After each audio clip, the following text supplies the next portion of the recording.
When I was 21, my girlfriend and I stayed a weekend at her grandmother's house. The first day there was pleasant and uneventful. We talked, looked over old picture books of when my girlfriend was young, ate supper, and had coffee with a little dessert. Her grandmother was a very courteous, kind woman. When it was time for us to go to bed around 9 o'clock or so, my girlfriend approached me and said, "You know, my grandmother would prefer that we didn't sleep in the same room together since we aren't married."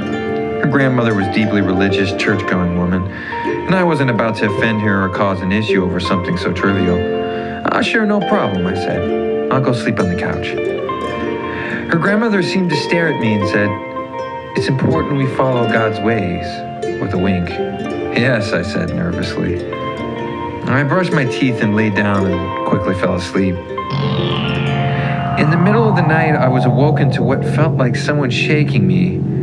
I looked around, my eyes were adjusting to the darkness of the room, but I saw nothing. I laid on my back and just looked at the ceiling, thinking of falling back asleep.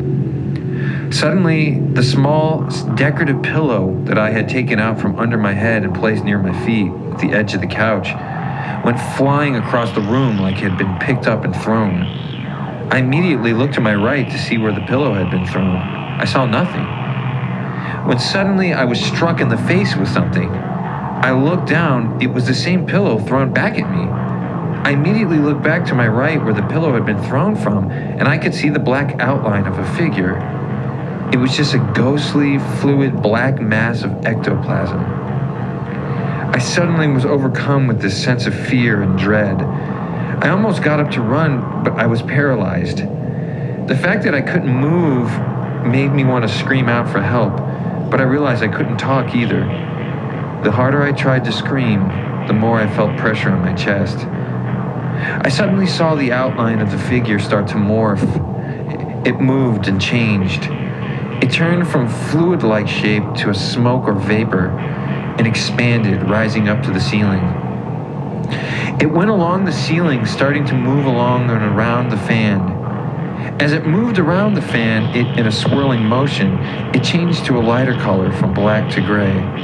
It came down, changed back into a figure, walked toward me, and stood above me. It rose and expanded, and as it did, my eyes were stuck to it. I couldn't move or speak. It hovered over me.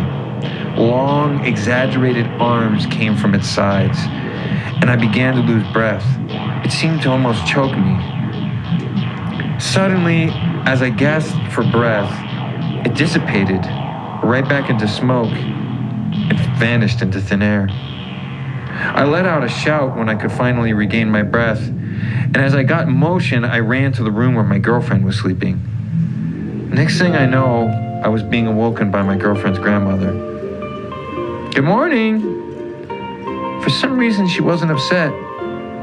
She told us breakfast was ready, like nothing happened.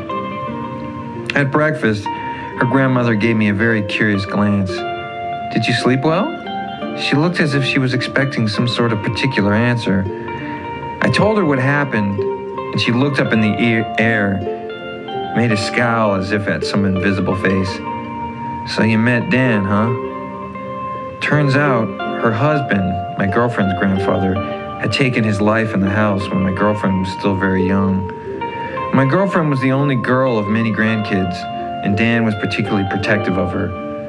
"I guess next time we'll have to introduce you," her grandma said. I agreed.